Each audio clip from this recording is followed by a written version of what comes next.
C'est donc le troisième dimanche de l'Avent, la troisième étape de notre parcours que nous avons commencé il y a 2 semaines. Vous vous souvenez, premier dimanche de l'Avent, le Seigneur nous a demandé de nous mettre debout, de nous réveiller pour avoir un cœur qui veille, un cœur qui est prêt à recevoir le Seigneur, qui est prêt à aller à sa rencontre.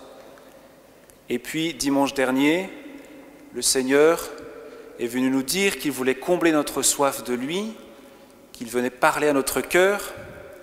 Nous avons pu faire cette expérience de cette parole du Seigneur qui est vivante. Et puis le Seigneur nous a appelés à devenir des témoins, c'est-à-dire à permettre à d'autres, comme Jean-Baptiste l'a fait, d'accueillir le Sauveur. Alors aujourd'hui, ce soir, le Seigneur veut que nous comprenions qu'il agit dans notre vie. On retrouve donc notre ami Jean-Baptiste dans l'évangile d'aujourd'hui, avec cette question un peu surprenante.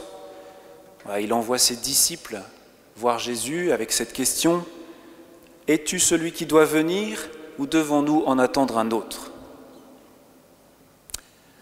Est-ce que Jean-Baptiste doute que Jésus est le Messie? Est-ce que par cette question, il veut obliger Jésus à révéler qui il est?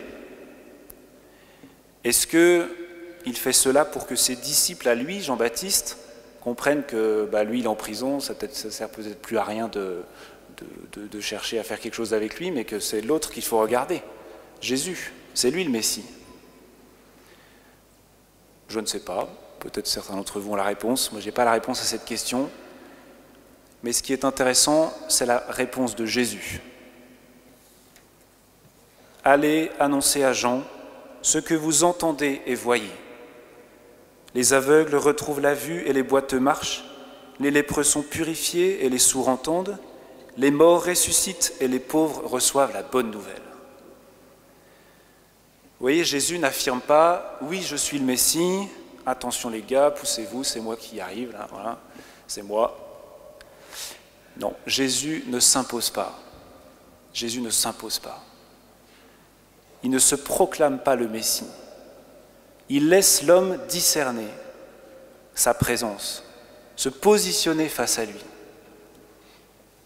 Et Jésus fait ça jusqu'au bout, même dans la Passion.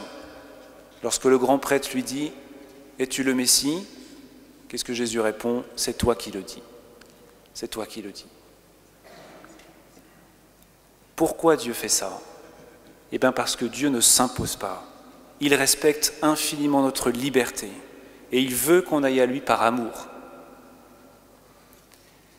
Alors il ne se prononce pas comme étant le Messie, il ne se proclame pas le Messie, mais par contre, il renvoie chacun à ce qu'il perçoit de lui, à ce que chacun voit et entend. Jésus renvoie aux signes qu'il accomplit et à la parole qu'il proclame. Chacun doit se positionner face aux paroles et aux œuvres de Jésus.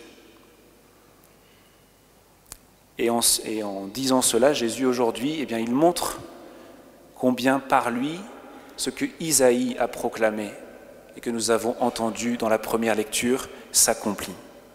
Les aveugles voient, les boiteux marchent, les morts ressuscitent, les sourds entendent. La bonne nouvelle est annoncée aux pauvres. Tout cela, ce sont les signes que Jésus accomplit. Mais vous voyez, les signes, ce ne sont pas des preuves contraignantes qui dispenseraient de poser un acte de foi. Le signe est signe pour celui qui croit. Le signe est signe pour celui qui croit. Avec le signe se passe ce que disait le philosophe Blaise Pascal. Il y a assez de lumière pour ceux qui veulent voir et assez d'obscurité pour ceux qui ne veulent pas voir. Il y a assez de lumière pour ceux qui veulent voir et assez d'obscurité pour ceux qui ne veulent pas voir. Vous voyez, c'est la foi qui rend possible de voir les signes de Dieu. Et en même temps, ces signes que Dieu nous donne et que l'on voit dans la foi vont conforter cette foi. Alors quand quelqu'un dit « moi je croirai le jour où j'aurai un signe clair de Dieu, où j'aurai une preuve », en fait celui-là demande une évidence qui le dispenserait de croire. Et il ne l'aura jamais. Pour reconnaître les signes de Dieu, les signes de sa présence, il faut déjà poser un acte de foi, en sa présence justement et en son action. Alors plus je crois, et plus je vois les signes de Dieu, et plus je vois les signes de Dieu, plus je crois. Et quand on parle de foi, de quoi parle-t-on en réalité ? Eh bien, on parle d'amour. Vous voyez, quand on est amoureux, on voit les signes d'amour que l'autre nous manifeste. D'ailleurs, l'amour ne se prouve pas, il se signifie. Je ne peux pas prouver par A plus B que telle personne m'aime. Mais par contre, je peux reconnaître des signes de son amour. On reconnaît l'amour de l'autre par les signes qu'il nous en donne. Vous connaissez peut-être ce livre de Gary Chapman, « Les 5 langages de l'amour ». Oui, il essaye de répondre à cette question, comment s'exprime l'amour dans un couple, voilà, entre deux époux, mais ce qu'il dit, ça s'applique aussi à d'autres relations. Et il distingue 5 langages, les paroles valorisantes, les cadeaux, la tendresse, les moments de qualité et les services rendus.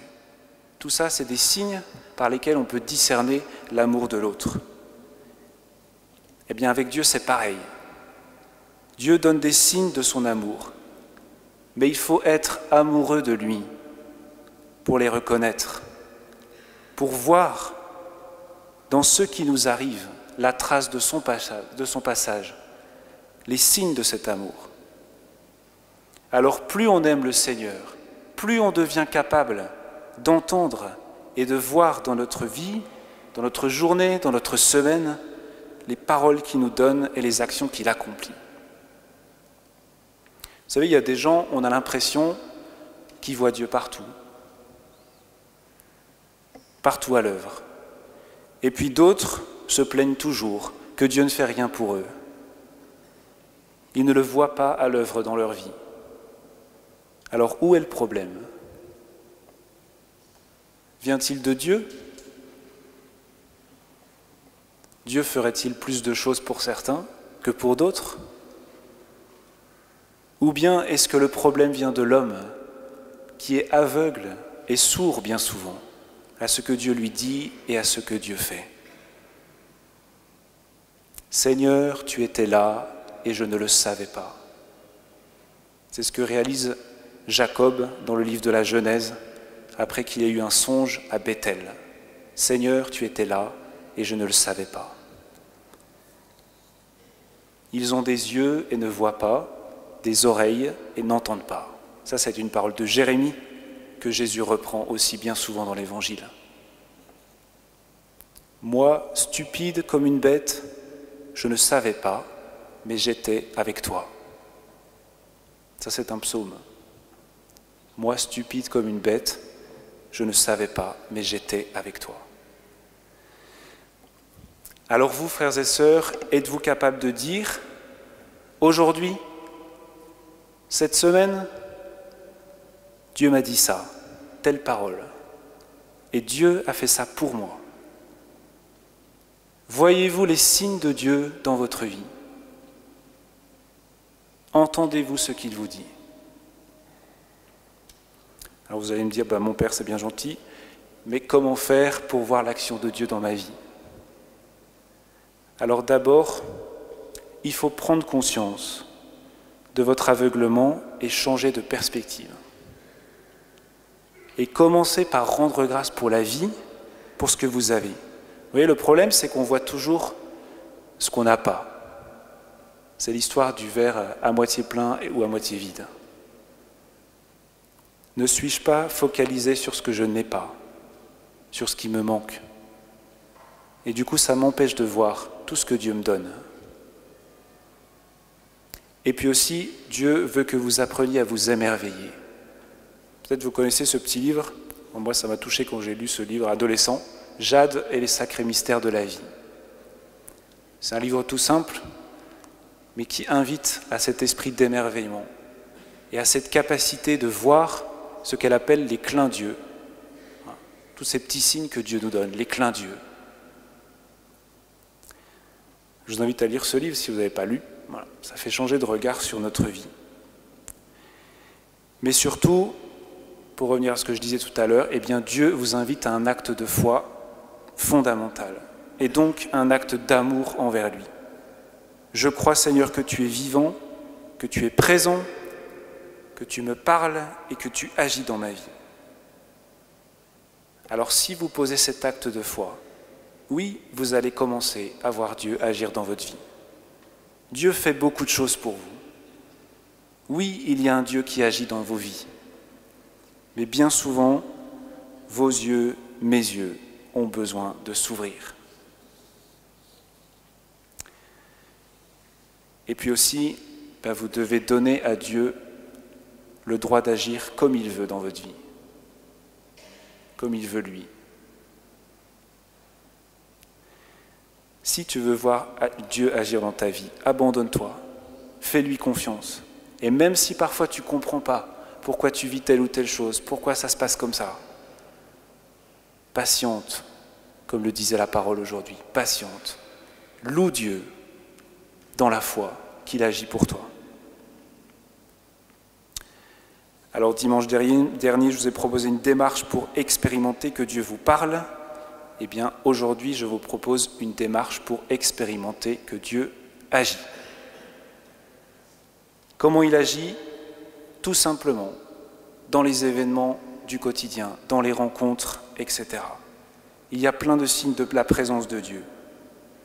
Vous savez, par exemple, parfois on prie pour telle ou telle difficulté parce que ça ne va pas, et puis, ou bien on est stressé par quelque chose, et puis il se passe un truc. Finalement, ça se déroule mieux que prévu. Et puis quand on en parle, qu'est-ce qu'on dit? C'est le hasard ou une coïncidence. Et on oublie qu'on a prié pour ça. Et peut-être on oublie que c'est peut-être Dieu qui a agi, qui a répondu à notre prière. Alors pour voir l'action de Dieu, il faut se mettre à l'écart. Un peu comme pour voir les étoiles, il faut se mettre à l'écart des villes parce qu'il y a trop de lumière. On ne voit plus les étoiles dans le ciel, alors il faut se mettre à l'écart. Pour nous, la manière de se mettre à l'écart, c'est de faire silence. De faire silence. Alors je vous propose de prendre maintenant un bon temps de silence. Et chacun de vous, eh bien vous allez fermer les yeux de votre chair, mais pour que les yeux de votre cœur s'ouvrent, et vous allez repasser dans votre mémoire tout ce qui s'est passé cette semaine, tout ce que vous avez vécu. Et quand vous allez voir ce que Dieu a fait pour vous, vous allez lui dire merci, tout simplement, dans le fond de votre cœur.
Alors cet exercice qu'on vient de faire, eh bien, on peut le faire souvent dans sa vie.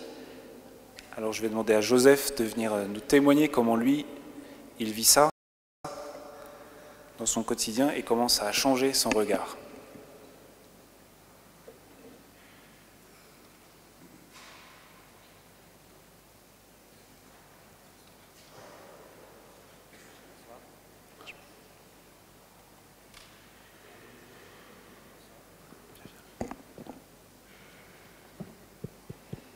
Bonsoir, ça marche. Alors, on m'a demandé de vous partager d'un petit truc que je fais, très simplement. Il y a quelques années, dans une période dure et difficile, où je ne voyais pas trop de sens à ma vie, j'ai fait une expérience de l'amour de Dieu. Je croyais en Dieu, parce que je l'engueulais tous les soirs, mais je ne croyais pas en son amour. Puis j'ai commencé à prier. Et ensuite, très rapidement, j'ai décidé de tenir un carnet à merci. Donc c'est très simple, c'est un carnet sur lequel chaque soir, j'écris mes remerciements au bon Dieu. J'ai donc pris un carnet à brouillon pour écrire « Merci pour tel ami, merci pour telle soirée, merci pour tel film, pour telle rencontre, voilà. Merci pour tel temps de prière, pour telle naissance, tel mariage, etc. » Des choses que je fais toujours. Et en fait, ça m'a permis de prendre confiance en l'amour de Dieu, de grandir dans cette confiance. Dieu m'aime et me donne toutes ces belles choses à moi. Ça m'a permis aussi de prendre conscience de ce qui m'arrive et puis de le relier au plan que le bon Dieu a sur moi, quoi, au plan d'amour que le bon Dieu a pour moi. Et puis cette relation de gratitude, de confiance, eh bien, elle perdure dans les temps d'épreuve et elle permet de tenir le cap avec le bon Dieu. Elle me met dans la joie aussi, dans une grande joie, de pouvoir remercier une nouvelle fois et concrètement pour ce qui m'est arrivé de bien dans la journée. Et ça me permet de voir aussi les choses épatantes que le bon Dieu et moi faisons ensemble, et puis les choses gratuites que le bon Dieu fait juste pour moi.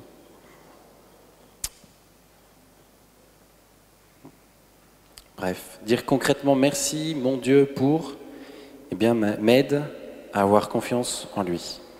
Merci Seigneur.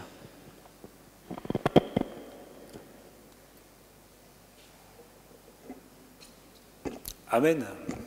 Faisons ça.